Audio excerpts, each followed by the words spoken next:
శుభోదయం. ప్రేమించు కాపరి ఉషా కిరణాలు ఉదయకాలపు వాక్య ధ్యానమునకు మిమ్మల్ని ఆహ్వానిస్తున్నాం. ప్రార్థనతో ఈ ఉదయకాలంన దేవుని యొక్క వాక్యంలోకి వెళ్దాం. ప్రార్థన. మా స్తుతులకు ఆధారభూతుడు అయిన పరమ తండ్రి, ఈ ఉదయకాలమున నీ వాక్యముకు దేవా వచ్చి ఉన్నాము. నాతోను మాతోను మాట్లాడము. కార్యక్రమం ఆలకిస్తున్న ప్రతి ఒక్కరిని దీవించు. నీ వాక్యము చేత మమ్మల్ని బలపరిచి నడిపించమని యేసు పరిశుద్ధ నామమున అడిగి వేడుకుంటున్నాను పరమ తండ్రి, ఆమేన్. ఈ ఉదయకాలపు వాక్య భాగము నెహెమ్యా గ్రంథము 9వ అధ్యాయము 11వ వచనము నుండి 12వ వచనం వరకు ఉన్న వాక్య భాగమును చదువుకుందాం. నేను మిమ్మల్ని గూర్చి ఉద్దేశించిన సంగతులను నేను ఎరుగుదును. రాబోవు కాలమందు మీకు నిరీక్షణ కలుగునట్లుగా అవి సమాధానకరమైన ఉద్దేశములే కాని హానికరమైనవి కావు. ఇదే యెహోవా వాక్కు. మీరు నాకు మొరపెట్టుదురేని, మీరు నాకు ప్రార్థన చేయొచ్చు ఒత్తిరేని, నేను మీ మనవి ఆలకింతును. మనం చదివిన వాక్య భాగంలో దేవుని యొక్క ఆశ్చర్య కార్యము, వారు ఎలాగూ విమోచించబడ్డారు అని ఇశ్రాయేలీలు యెరూషలేములో జ్ఞాపకము చేసుకునే కార్యము మనం చూస్తూ ఉన్నాం. 9వ అధ్యాయము ప్రారంభంలో చూసినట్లయితే వారు గోనె పట్ట కట్టుకొని వారి తల మీద ధూళి పోసుకొని దేవుని సన్నిధికి వారి యొక్క హృదయములను సమర్పించుకునేదానికి, వారు చేసిన కార్యములు, వారి పితరులు చేసిన కార్యముల కోసం పశ్చాత్తాపడేదానికి సిద్ధపడి దేవుని యొద్దకు రావటానికి ప్రయత్నించే కార్యం మనం చూస్తూ ఉన్నాం. దేవుని స్తుతిస్తూ దేవుని ఘనపరుస్తున్న కార్యం మనం చూస్తూ ఉన్నాం. వారు దేవుని మేళ్లను అనుభవించి వాటిలో నుండి ఎలాగూ తొలగిపోయినారు అని కూడా జ్ఞాపకం చేసుకుంటున్నారు. ఒక వ్యక్తి జీవితములో దేవుని యొక్క కార్యము సంపూర్ణము చేయబడాలి, ఆయన తలంచిన కార్యము సంపూర్ణము చేయబడాలని ఆశించినట్లయితే ఆ వ్యక్తి మొదటిగా చేయవలసినది తాను ఎక్కడ దేవుని కృపకు దూరమైపోయినాడు, ఎలాగూ దేవుని చిత్తమునకు దూరమైపోయి అతని యొక్క జీవితములో లోకము ప్రవేశించి అతన్ని పాడు చేసినదని మొదటిగా గ్రహించుకోవాలి.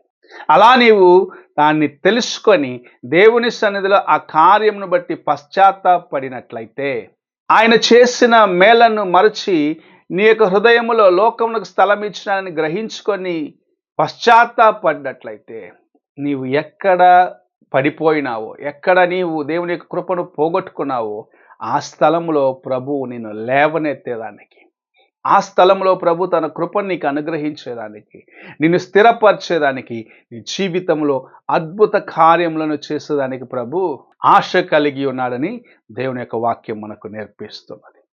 ఇశ్రాయేలీయుల జీవితంలో మనము చూసినట్లయితే దేవుని ప్రేమను మర్చినారు, దేవుని యొక్క కృపను మర్చినారు. తమ ఇష్టానుసారముగా జీవించినప్పుడు అన్యుల చేతికి అప్పగించబడ్డారు. బబులోనులో బానిసగా ఉన్నప్పుడు దేవుని వైపు చూసి మొరపెడితే ప్రభు వారిని విడిపించేదానికి, వారికి కృపనిచ్చి వారిని తిరిగి యెరూషలేమునకు తీసుకొచ్చినాడు.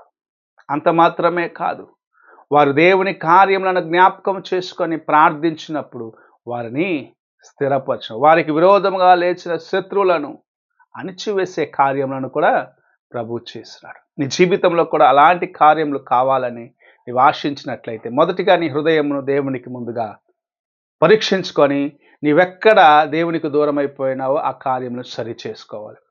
రెండవది, పూర్ణ హృదయముతో పూర్ణ మనస్సుతో విశ్వాసముతో దేవుని కార్యములను చేయడానికి పూనుకొనాలి. నెహెమ్యా యెరూషలేము ప్రాకారములు కూలిపోయినవి, అక్కడున్న జనుల యొక్క పరిస్థితి దయనీయముగా ఉన్నదని తెలిసిన వెంటనే ప్రార్థించినాడు, తన హృదయములో దుఃఖించినాడు. తరుణము దొరికినప్పుడు అతడు ముందుకు వచ్చి ఆ కార్యములను చేయడానికి పూనుకున్నాడు. ఆ విశ్వాసమే, ఆ ఆసక్తిని బట్టే అతను యెరూషలేము ప్రాకారములను సంపూర్ణముగా మరలా వాటిని సరిచేయగలిగినాడు. పడిపోయిన గోడలను కట్టినాడు, గుమ్మములను స్థిరపరిచి ఆ దేశమునకు లేక యెరూషలేమునకు భద్రతను కలిగించేదానికి ప్రయత్నించినాడు. అలాగనే నీ జీవితంలో కూడా నీవు దేవునికి దూరం అయిపోయి నీ యొక్క ప్రాకారము ప్రార్థన లేక నీ యొక్క గోడలు పడిపోయి అనగా నీ యొక్క విశ్వాసము దేవుని యందు నీవు జీవిస్తున్న జీవితములో దేవునితో సన్నిహితముగా ఉండాలా అనుకున్న ఆ కార్యములను పోగొట్టుకున్నావు. ఎందుకంటే నీలో పాపము ప్రవేశించి దేవునికి నీకు మధ్యలో ఉన్న ఆ గోడను పడగొట్టినది, అనగా ప్రభువు యొక్క కంచె నీలోని తీసివేయబడ్డది. లోక కార్యము నీలో ప్రవేశించినవి వాటిని తీసివేసుకొని దేవుని వైపు చూసినట్లయితే మరలా నీ కంచె, నీకు దేవుని యొక్క ప్రాకారమైన ఆయన యొక్క కృప అనుగ్రహించబడుతుంది. ఆయన నిన్ను ఆశీర్వదిస్తాడు, నీ జీవితమును మారుస్తాడు. నిన్ను ఆయనకు సన్నిహితముగా తీసుకొని వచ్చేది మాత్రమే కాదు, నీ విశ్వాసమును స్థిరపరిచి నీ జీవితమును అనేకులకు మాదిరికరముగా చేసేదానికి ఆశ కలిగి ఉన్నాడు. ఈ ఉదయకాలమున ఎలాగున్నావు? ఒక్కసారి నీ హృదయంను పరీక్షించుకో. ఈ ఉదయకాలంలో నీవెక్కడ దేవునికి దూరం అయిపోయినావో ఒక్కసారి పరీక్షించుకో. ఏ కార్యములు బట్టి లోకము నీలో ప్రవేశించినదో దాన్ని జ్ఞాపకం చేసుకుని వాటిని పక్కన పెట్టేసి నీకు ప్రభు చేసిన మేలైన కార్యములను బట్టి ఆయన స్తుతిస్తూ నిన్ను ఆయనకు మరలా ఒకసారి సమర్పించుకున్నట్లయితే ప్రభుని జీవితమును మార్చాలని ఈ ఉదయకాల సమయంలో వేచి ఉన్నాడు. నీవు ఆయనకు సన్నిహితంగా రావడానికి సిద్ధముగా ఉన్నావా? ఒక్కసారి నీ హృదయమును ప్రశ్నించుకో. ప్రార్థన చేసుకుందాం.